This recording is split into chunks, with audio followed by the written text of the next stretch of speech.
इस वक्त हम नंदगाम के नंद बाबा मंदिर में मौजूद है, नंद भवन के प्रांगण में, और यहाँ फाग आमंत्रण उत्सव चल रहा है। फाग आमंत्रण उत्सव का मतलब है कि बरसाना में जो लठामार होली है उसको खेलने से पहले राधा रानी अपनी सखियों को नंदगाम में भगवान कृष्ण के सखा और भगवान कृष्ण को बरसाना में होली खेलने के लिए निमंत्रण देने आती हैं। इसको फाग आमंत्रण उत्सव कहते हैं। आप देख रहे हैं मेरे पीछे, ये बरसाना से राधा रानी की सखी सहचरी आई है, 16 श्रृंगार किए हुए हैं। होली में आप देखते हैं कि लोग अपने कपड़ों को बचाने के लिए ऐसे कपड़े पहनते हैं जो रंग गुलाल से खराब ना हो, लेकिन इससे उल्टा शायद मैं समझता हूं जो सबसे बेहतर इनके पास वस्त्र होंगे, श्रृंगार होगा, उसको पहनकर आई है सखियां। ब्रज की जो संस्कृति है, ब्रज का जो पहनावा है, उस परंपरा का निर्वहन करते हुए बरसाना की सखियां यहाँ आई हैं। भगवान कृष्ण को निमंत्रण देने के लिए गुलाल लाई हैं, इत्र लाई हैं, बीड़ा लाई है, प्रसाद लाई हैं, और यहाँ आपने देखा किस तरह का आनंद और उल्लास यहाँ रहा। तो आइए सखियों से ही जाने कि किस भावना से वो किस परंपरा को निभाते हुए आती है। क्या कहेंगी आप, बरसाना से कितनी सखियां आई और किस भाव से आ रहे हैं, कब से आप आ रहे हैं? हम बरसाने से अभी करीब 25 सखियां आई हैं और इसी भावना से आ रहे हैं कि लाल जी को हम निमंत्रण दे के जाएँ, जो कल ग्वाल बालों के साथ में बरसाना होली खेलने पधारे। आपका क्या नाम है? मेरा नाम राधा सखी। कब से आप यहाँ आ रही हैं? ब्रजमंडल में लगभग 40 वर्ष हो गया मुझे। इसके पूर्व मेरे गुरुदेव ये सेवा करा करते थे और ये काफ़ी प्राचीन परंपरा है। आज से 6500 वर्ष पहले ठाकुर जी के लीला काल में, जब ठाकुर जी इस ब्रजभूमि पे लीला करते थे, तो ये नंदगांव और बरसाने का जो परस्पर का संबंध है कि लाला की बरसाना ससुराल है, तो ऐसा नियम है कि जमाई को होली खेलने का निमंत्रण दिया जाता है। उसी परंपरा का निर्वाह करते हर साल प्रत्येक वर्ष हम बरसाने श्री जी मंदिर से ये निमंत्रण गुलाल की हड़िया लेकर आते हैं, जो यहाँ लाके लाला के कपोलों पे लगाते हैं और उनसे प्रार्थना करते हैं कि आप कल ग्वाल बालों सहित हमारे यहाँ होली खेलने पधारिएगा। आपके साथ जो सखियां आई हैं, सबका जो ये एक विशेष श्रृंगार है, इसकी कैसे तैयारी करते हैं? इसकी हम साल भर तैयारी करते हैं। हमें बहुत उत्साह रहता है, बहुत प्रतीक्षा रहती है इस शुभ दिन की। ये शुभ दिन जीवन में साल में एक बार ही आता है। कामना ये करती हूँ ईश्वर से, राधा रानी से, कि प्रत्येक दिन ही हमारी होली हो लाला के संग, प्रत्येक दिन ही हम ग्वाल वालों के संग ये आनंद लेते रहें। आप कब से आ रही हो नंदगांव में इस उत्सव में? हम करीबन अभी 4 साल से आ रहे हैं, 4 साल से आ रहे हैं। आपने जो श्रृंगार किया, नखशिख श्रृंगार है, 16 श्रृंगार, तो ये कौन करता है आपका श्रृंगार? हम तो खुद ही अपने आप करते हैं, आपस में करते हैं। तो ये रंग गुलाल नंदगांव के उत्पाती ग्वाल वाले, वो सब ये खराब नहीं करते हैं? कोई बात नहीं, खराब भी कर देंगे तो कोई बात नहीं। हम तो उनके पास खराब करने के लिए आए हैं, सिंगर बिगड़ने के लिए आए। जब तक ग्वाल बाल हमको सिंगर को नहीं छेड़ेगा तब तक हमारा सिंगर सुना है, अधूरा है। तभी संपूर्णता होगा जब ग्वाल बाल हमको छेड़ते, हमारे कन्हैया हमको छेड़ते हैं, आनंद आता है, वो आनंद आता है। तो देखा, ये गोपियों का जो भाव है कि यहाँ जब तक नंदगाम के जो भगवान कृष्ण के उत्पाती सखा हैं वो उनके साथ छेड़छाड़ ना करें, हंसी ठिठोली ना करें, तब तक उन्हें आनंद नहीं आता। और बल्कि उन्होंने कहा भगवान कृष्ण के लिए, उनके सखाओं के लिए सज धज कर आती हैं।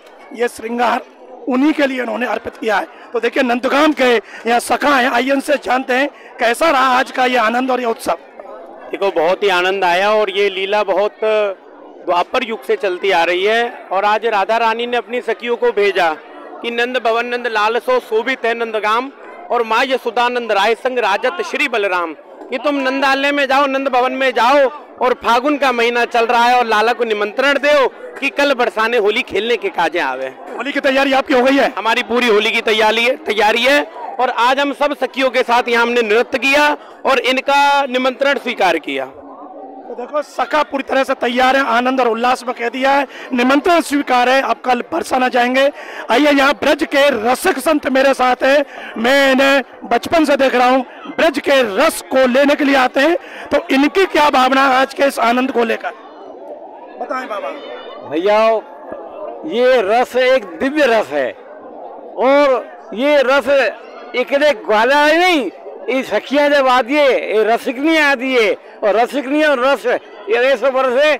आज ने कई वर्षों से कम 38 साल है मेरे को, अति साथ देख रहा हूँ तो यहाँ अनवरत बरस और ये नहीं अभी बरस पहले भी बरस लो अभी बरसो आगे भी बरसो रहेगो। हम तो कहे कि धन्य है नंदगाम, धन्य है ब्रजधाम।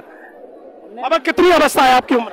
यहाँ से मेरी 80 वर्ष की उम्र। 80 वर्ष। लोग थोड़ा चलने में ही थक जाते हैं, आप इतने ऊपर पर्वत पहाड़ी के ऊपर मंदिर है, यहाँ पर 150 सीढ़ी चढ़ के आए, कोई परेशानी नहीं हुई? परेशानी उमंग है, ऐसा उमंग आ रहा कि मेरी जवानी आ गई है, ऐसे बचपन आ जाए।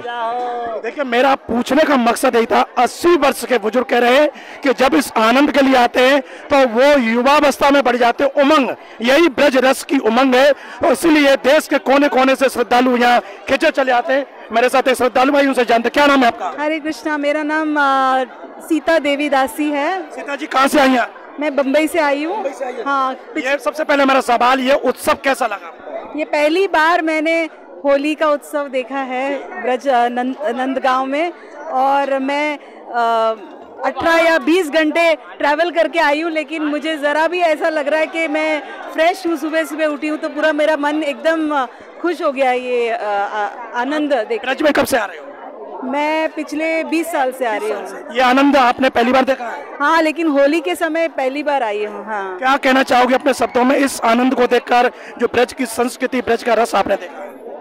तो ब्रज की संस्कृति और ये जो होली का उत्सव इस प्रामाणिक रूप से ये लोग इतने सालों से कर रहे हैं, ये मुझे पहली बार पता चला। और मुझे ऐसा लग रहा है कि ये संस्कृति पूरे भारत में सबको पता चलनी चाहिए, और आज की युवा पीढ़ी जो है उनको ज़्यादा ये रस का आनंद लेना चाहिए, क्योंकि मुझे ऐसा लग रहा है कि वो कहीं तो बॉलीवुड और ये सब बाहरी चीज़ों में बहुत अट्रैक्ट होते जा रहे हैं। तो मेरा मन ये है कि आज जो आनंद मुझे मिला, ये हमारे युवा पीढ़ी को पूरे भारत में उनको मिलना चाहिए और देखना चाहिए। देखिए ये सीता देवी भी मुंबई से आई हैं, जिसको भारत का एक ऐसा शहर कहते हैं माया नगरी, जो फैशन की बात करें या आधुनिकता की तो उसमें सबसे पहले आता है, लेकिन वहां से ब्रज के इस रस और इस आनंद को लेने के लिए आई है। बता रही हैं कि 20 घंटे की यात्रा करके आई है, लेकिन कोई थकान नहीं। जैसे ही नंद भवन में आई और ब्रज के इस पारंपरिक उत्सव को देखा, सारी थकान दूर हो गई।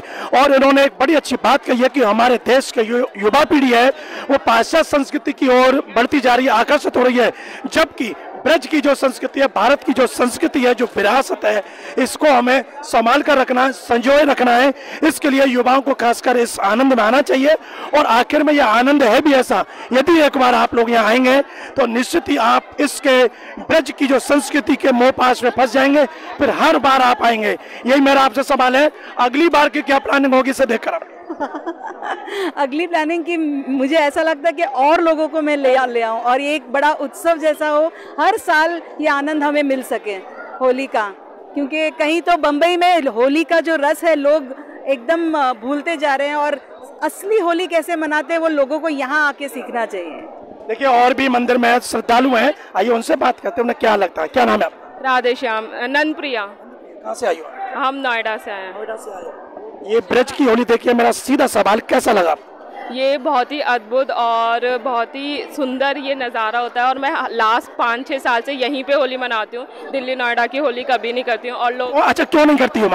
वहाँ पे इतना सुंदर सखी भाव और ये सब नहीं होता है देखने पे। जो यहाँ पे परंपरा के तरीके से यहाँ पे जो होली मनाई जाती है, इसका आनंद और उत्सव बहुत ही अलग होता है। तो यहाँ पे आने में एक अलग सा अद्भुत, और ऐसा लगता है कि हम उसी जमाने के श्री ठाकुर जी, श्री जी के साथ होली खेल। क्या करती हो आप? मैं आईटी में जॉब करती हूँ as a cyber security engineer. आप यंग हैं, युवा हैं, पढ़ी लिखी हैं, आईटी में जॉब करती हैं, तो मेरा सवाल है उन युवाओं से जो पाश्चात्य संस्कृति की ओर भाग रहे हैं और कभी उन्होंने ऐसी होली नहीं देखी है, उन लोगों से क्या कहना चाहोगे? और जितने भी लोग मेरे कांटेक्ट में आते हैं, मैं ट्राई करती हूँ कि वो एक बार यहाँ पे आएँ और यहाँ की चीज़ें देखें। तो मेरा हर बार प्रयास रहता है कि लोग जो नए लोग मुझसे जुड़ रहे हैं वो एक बार मेरे साथ आएँ और यहाँ की होली देखें। एंड ये सच है, जो एक बार यहाँ की होली देखता है फिर वो कभी नहीं बोलता और हर बार यहीं आने की कोशिश करता है। तो यहाँ की होली बहुत सुंदर और अद्भुत है।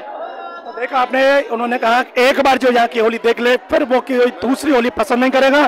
तो इस तरह से आज आपने G9 न्यूज के माध्यम से देखा कि किस तरह से ब्रज में होली का उल्लास और जो आनंद है वो अपने चरम पर है। हर कोई यहाँ इस रंग में डूबा हुआ सराबोर है।